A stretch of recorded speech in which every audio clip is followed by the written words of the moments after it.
অধৈর্য হচ্ছেন না তো? মাশাআল্লাহ। এইবারে একটা হাফেজে কোরআন ইবনে তারিখে ইবনে বতুতা কিতাবে লেখা হলো, একদম প্রথম থেকে ঘটনাটা লিখেছে। তো হাফেজে কোরআন সৌদিতে বাড়ি, পানিপথে সফর করতে গিয়ে ঠিক মালদ্বীপের কাছে এসে জাহাজটা ডুবে যায়। 70 জন মানুষ ছিল, সব ডুবে গেছে। ওই হাফেজে কোরআন একটা কাঠের উপরে ভর করে আল্লাহ তাকে মালদ্বীপে তুলে দিয়েছে। যারা বলুন সুবহানাল্লাহ। ভেতরে কোরআন আছে, হেফাজত করছে কে? আল্লাহ। শুনেছি আমি পাকিস্তানের কোন রাষ্ট্রপ্রধান প্লেন দুর্ঘটনায় পড়ে গেছে, তার বুকে ছিল কোরআন, সারা শরীর ছিন্ন ভিন্ন হয়ে গেছে, তার পকেটের কলমও ভেঙে গেছে, কিন্তু আল্লাহর পবিত্র কোরআনের একটা পৃষ্ঠা ছেড়ে না। আল্লাহ হেফাজত করছে কে? আল্লাহ। হেফাজত করছে কে? আল্লাহ। খোদার কসম খেয়ে বলছি, নবীওয়ালাটা এসে আমার বাড়ির পেছনে একটা মেয়ে ছিল, আমি নিজের চোখে দেখেছি।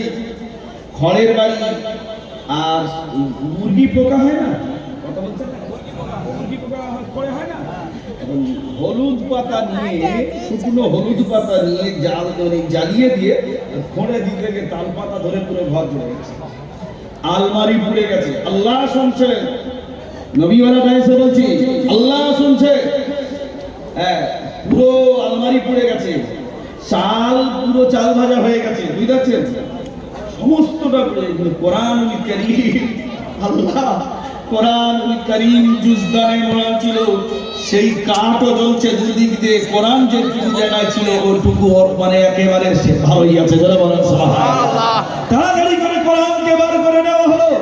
তো যখন এই হাফেজে কোরআন মালদ্বীপে উঠেছে, উঠে বাজারে বিক্রি করবে, একজনা বলতেছে যে জেলেরা তুলে নিয়ে গেছে, তারা বাজারে বিক্রি করছে, কিন্তু একটা বুড়ি মহিলা বলছে বাবারা আমার ছেলে নেই, ভুলে নেই, মেয়ে নেই, কেউ নেই। ভাই খামোশ, আস্তে কথা বলুন। ছেলে বুলে কেউ নেই, অনেক টাকার বিনিময়ে এই ছেলেটা আমাকে দাও না, আমার অনেক অর্থ আছে, সম্পদ আছে, টাকা পয়সা আছে, আমাকে দিয়ে দাও। তা বিক্রি করেছে। যেদিনে কিনেছে ওই দিনে এখন ওই বুড়ি মেয়ের, সুন্দরী মেয়েটার পালা পড়েছে মন্দিরে যাবে। ওই দিনে বুড়ি মেয়েটার মনটা খুব ভারাক্রান্ত। হাফেজে কোরআন বলছে মা তোমার মনটা এত ভারী কেন, কাঁদছো কেন? বলছে বাবা তোমার শুনে কোনো লাভ নেই। কি হয়েছে বলতে হবে আমাকে। তা বলছে আমরা এই মালদ্বীপের অধিবাসী, প্রত্যেকের মোবাইলে আছে, পরে চেয়ে নেবেন, তবে এখানে বসে এখন দেখবেন না, পরে চেয়ে নেবেন, দেখে মতো লাগাতে পারেন। তো আমরা মালদ্বীপের অধিবাসী, প্রতি বছর বান আসে এবং সেই বানের সাথে সাথে বড় একটা দেহদানব আসে, সাগর থেকে ওঠে। আজ এই একটা মেয়ে দিতে হবে, ঘন্টা 60 এটা সেটা বাজাতে হবে, বাজালে তারপরে এই বান থেকে মালদ্বীপ বাঁচবে। তারপর তো শোনো মা, তোমার এই মেয়েটাকে দিতে হবে না, আমার এই বোনকে দিতে হবে না, আমার বোনের যা কিছু লেডিসি ড্রেস আছে আমাকে পরিয়ে দাও, আর আমার বোনকে আমার মামা পরিয়ে দাও। বলছে বাবা শোন, আমার মেয়ে যায় যা, কিন্তু তুই আমার প্রদীপ হিসাবে আমি তোকে কিনেছি, তুই থাকবো। না না আমিও থাকবো, বোনও থাকবে। বলছে বাবা কি করে, তুই তো বানাচ্ছে, দাও না আমি যা বলছি শোনো। বলে মেয়ে ছেলের সমস্ত ড্রেসগুলো হাফেজে কোরআন করে পড়েছে, মেয়েটাকে আমার বাড়ি দিয়ে বলছে নিয়ে যাও। যখন সময় হলো রাব্বানি বাদশার সমস্ত প্রহরীরা এসে যখন বলছে ও বুড়িমা দাও তোমার সুন্দরী মেয়েকে, ব্যাস মন্দিরে নিয়ে যাওয়া হয়েছে। সকালবেলা দেখবে কেমন করে হাড্ডি গুড্ডি পড়ে আসে। কেদারের মধ্যে এ মেহফিল ভাইয়া যুবকেরা, গান শোনো, কবিতা শোনো, সব কিছু শোনো, কিন্তু কোরআনের পরিচয় তো তোমরা জানো না। কত পাওয়ারফুল কোরআন মহান আল্লাহ জানিয়ে দিয়েছেন। লাউ আনজালনা হাদাল কুরআন আলা জাবালিন লারাআইতাহু খাশিয়াম মুতাসাদ্দিআন মিন খাশিয়াতিল্লাহ। এই কোরআনকে আমি আল্লাহ পাক যদি কোনো পাহাড়ের উপরে অবতীর্ণ করে দিতাম, কোরআন পাওয়ারফুল, কোরআনের পাওয়ারে এই পাথরের পাহাড় আমি আল্লাহ আমার ভয়ে গলে যেত। জয় বলুন সুবহানাল্লাহ। মালদ্বীপের মন্দিরে বসে হাফেজে কোরআন কোরআন পড়ছে, ইয়াসিন ওয়াল কুরআনিল হাকীম ইন্নাকা লামিনাল মুরসালিন আলা সিরাতিম মুস্তাকিম তানজিলাল আজিজির রহিম ওয়া ইলাইহি তুরজাউন পর্যন্ত পড়েছে। এই সূরাটা সূরাটার নাম হলো সূরাতুল ইয়াসিন। নাম বললাম সূরা ইয়াসিন। কি নাম? এই পেছনের যুবকেরা শুনছো? হ্যাঁ, মাশাআল্লাহ। সামনে সব সূরা বলছে, ওরা কি বলতে বলে একটা মাস্টার করার কথা বলবো, এরপরে মাস্টার যেটা আসল উদ্দেশ্য করবো আমি। বেশি সময় দেবো ঘড়ি দেখেন, আরে ইনশাআল্লাহ খুদা ভুলে যাবে এইসব মুজাহিদে বিল্লাহ। ইনশাআল্লাহ খুব ক্ষুধা লাগছে নাকি? না, ক্ষুধা লাগছে। আল্লাহর কসম, আমি সকাল থেকে কি খেয়েছি জানেন? আমার গাড়িতে এখনো রয়েছে, আমি কিচ্ছু খাইনি। মাসে ক্লাস করছি, এক কাপ লাল চা, দুটো মুড়ি খেয়েছি। আর কুস্তিতে এসে ড্রাইভারকে বলছি, বাবা আর সহ্য করতে পারছি রে, ছোলা সিদ্ধ আর মুড়ি আনি। ও সে হতবালা, ছোলা সিদ্ধ পয়লে চপ এনে এই খায় নাকি? গাড়ির ভেতরে এখন মুড়ি আর চপ রয়ে গেছে। আসতে মনিমুল ভাই তো মাসে আসতে সব শিক্ষকরা নিয়ে গেল, দুটো খেতে দিল। তাহলে সব ঠিক আছেন তো নাকি গো? ঠিক আছেন ইনশাল্লাহ। আরে আমার রোজা করা যায়, কি করা যায়? ভালো লাগছে, আল্লাহ যেন কবুল করে। আপনার ভালো লাগার দিকে আল্লাহ যেন কবুল করে। এই ওয়াইলাইহি তুরজাউন পর্যন্ত পড়েছে। এইবারে ঘন্টা কেরাসিনা বাজাচ্ছে, ভারী রাখছে তো, দেখে বিশাল ঢেউ আসছে, তার সাথে সাথে দানবটা আসছে। বুঝতে পারছেন? ওই সুন্দরী মেয়ে প্রতি বছর খুশি করে খাবে বলে। কিন্তু হাফেজে কোরআন বলছে, আল্লাহ আমি নিজের চোখে দেখতে চাই এই দানবের পাওয়ার বেশি না তোর কালাম সূরা ইয়াসিনের পাওয়ার বেশি। সুবহানাল্লাহ। পাওয়ার বেশি না দেখব। আজকের যে আজমিরের দরগা ভাঙার জন্য উঠে পড়ে রয়েছে, ওই ইতিহাস তুমি ভুলে যেও না। তোমার বাপ-দাদারা তাদের ইতিহাসটা গিয়ে দেখে নাও। খাজা মুঈনুদ্দিন চিশতি আজমিরি রহমাতুল্লাহ আলাইহি যখন এই দিল্লির জমিনে খোরাসানতে এসেছিল, তাড়িয়ে দেওয়ার পায়তারা করেছিলেন। শুধু খালি বলেছিলেন যে বাবা উট বাঁধার জায়গা তো অনেক জায়গা আছে, এখানে কেন একটু দূরে মারো না, এখানেই মারবো। শুধু উনি বলেছিলেন এ উট ব্যাট যা, ব্যাস ওই উট 14 দিন বসেছিল আর ওঠেনি। সুবহানাল্লাহ। ভুলে যাও না তোমরা, আমরা সেই খাজা মুঈনুদ্দিন হাসান চিশতি আজমেরির উত্তরসূরি, তাকে মাননেওয়ালা আমরা। কত ভাঙবে, ভাঙতে ভাঙতে শেষ হয়ে যাবে, তো আমরা ভাঙবো, আমরা শেষ হবো। কথা কতটা বলো, মুখে সব করে একসাথে এসে গেছে। এই কুকুরের বাচ্চা বছরে কুকুরের বাচ্চা বছরে 8টা-10টা করে একসাথে হয় না? দেখেন ঝুলে ঝুলে খায় আর ছোটে। আর গরুর বাচ্চা কবে? বছরে একবার। কথা বুঝছেন? কিন্তু ওদের হয় যেমন জনমের মতো। 12টা বাচ্চা হয়েছে, মরে মরে 2টো ঠেকে আছে।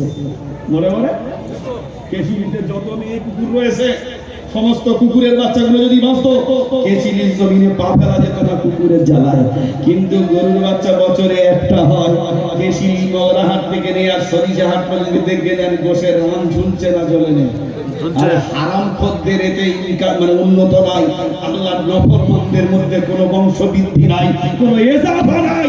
আমরা ইনশাআল্লাহ তাআলা হিজবুল্লাহ, আল্লাহর সৈনিক, আল্লাহর দল, আমাদের সবটাই দায়িত্ব কার হাতে? আল্লাহর। কার হাতে? আল্লাহ পাকের। ঠিক না বল? তাই বলছে আল্লাহ দেখো এই দানবের শক্তি বেশি না তোর সূরা ইয়াসিনের শক্তি বেশি।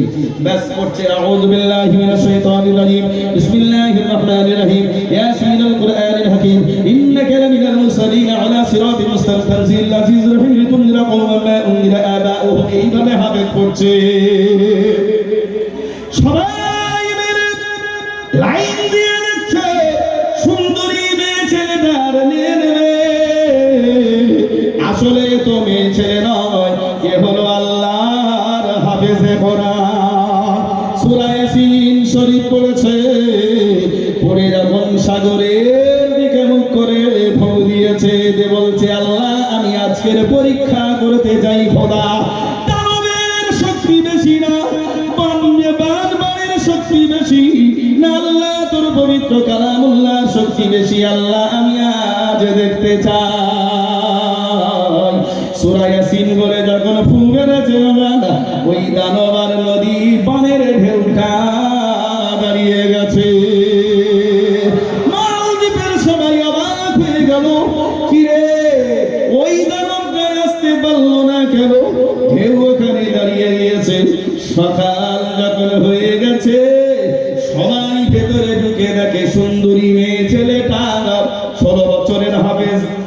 মুখে তখন ভালো দাঁড়িয়ে ওঠে নাই, সুন্দর ছেলে। আমি মাদ্রাসায় ঢুকেছিলাম, শিক্ষকরা আমাকে বলছে হুজুর এটা 1 বছরে হাফেজ হয়েছে, একটু মস্কারা করছিল।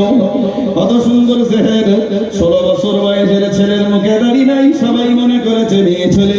লেডিসি ড্রেস পরে রয়েছে, বাবা মার ফুল দিয়েছে, বন্ধ হয়ে গেছে। সকালবেলা বলছে দেখি কেমন করে খেয়েছে। এ বাবাজি ভাইয়ের আবার বাদশাহ সহ যখন দেখতে এসেছে, ঢোল তবলা বাঁশি কাশি নিয়ে এসেছে, এসে দেখে ওই মেয়ে ছেলেটা মন্দিরের ভেতরে বসে রয়েছে। জোরে বলা গেছে সুবহানাল্লাহ। বাদশাহ বলছে তুমি কে মেয়ে গো, তোমার পাওয়ার কি, তুমি দেবদানবকে রুখে দিলে, বানবারকে রুখে দিলে? বলছে জাহানারা শুনে নেন, আমি কোনো মেয়ে ছেলে নাই, লেডিস নয়, আমি একজন হাফেজে কোরআন মুসলমান। যে মেয়ে ছেলেটার মেয়েকে আজকে আপনার ঘোষণা মতো পাওয়া ছিল, ওই মেয়ে ছেলেটা আমাকে বাজার থেকে কিনেছে, আমি আমার বোনকে ঘরে রেখে এসে তার ড্রেস পরে আমি এসেছি জাহাবানা। আতা বলছে কি করে তুমি রুখে দিলে? বলছে আমার ভেতরে আল্লাহর পবিত্র কালামুল্লাহ রয়েছে, সূরা ইয়াসিন পড়ে ফুঁক দিয়েছি, যে আমার রবের বলেছি আল্লাহ তাআলার শক্তি বেশি, বান্দার শক্তি বেশি না, তোর কালামুল্লাহর শক্তি বেশি। আমি সূরা ইয়াসিন পড়ে ফুঁক মেরেছি, হুজুর আমার আল্লাহ দানবের শক্তি শেষ করে দিয়েছে। তাই নাকি সমস্ত ডিটেইলস ব্যাপারটা সত্যতা যাচাই করলো। মালদ্বীপের সমস্ত মুসলিমরা কলেমা পড়ে মুসলমান হয়ে গিয়েছিল। আজও সেই মালদ্বীপ মুসলমানদের অধীনে আছে। আজও মালদ্বীপের 1 থেকে 100 পর্যন্ত সব মুসলমান, ওটা ছিল অমুসলিমদের। তারা সচক্ষে দেখেছে হাফেজে কোরআনের পাওয়ার কথা। তাই সবিনয়ে নিবেদন বলে যাই, এ কোরআনকে ফালতু মনে করবেন না, কোরআনকে হালকা মনে নেবেন না। কোরআনের পাওয়ার আসমান জমিন যদি এক পাল্লায় রাখা হয়, আর কোরআন যদি আরেক পাল্লায় রাখা হয়, আল্লাহ পাকের পয়গম্বর বলেছে কোরআনের পাওয়ার সব থেকে ওজন বেশি হয়ে যাবে। একটু জোরে বলা গেল না সুবহানাল্লাহ।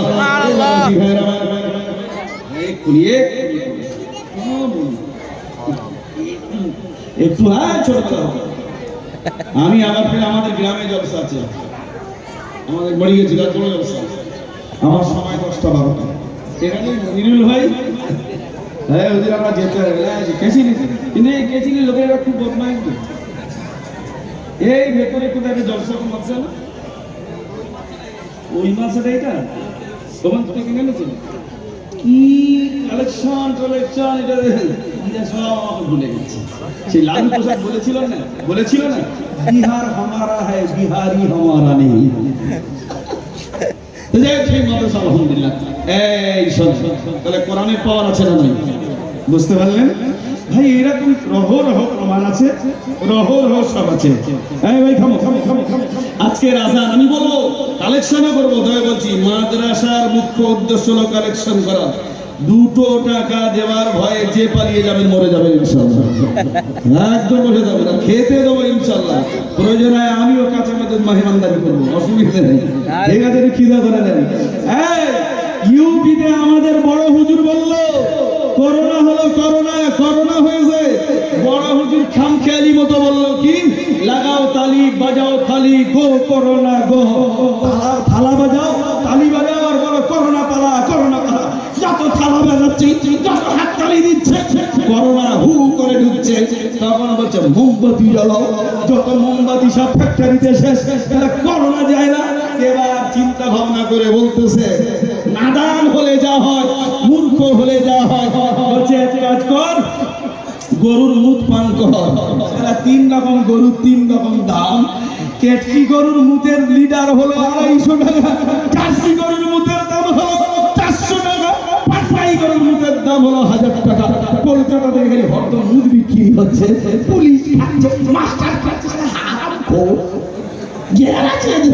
মুদ খেলে করোনা যাবে, হয়ে আছে না? তখন দেখলো হলো না, ইউপির পুলিশেরা মাইকিং করে বলছে মুসলমানেরা থালা বেরিয়েছি, তালি বেরিয়েছি, মোমবাতি বেরিয়েছি, 3 রকম গরুর মুদ খেয়েছি, তবুও করোনা যায় না।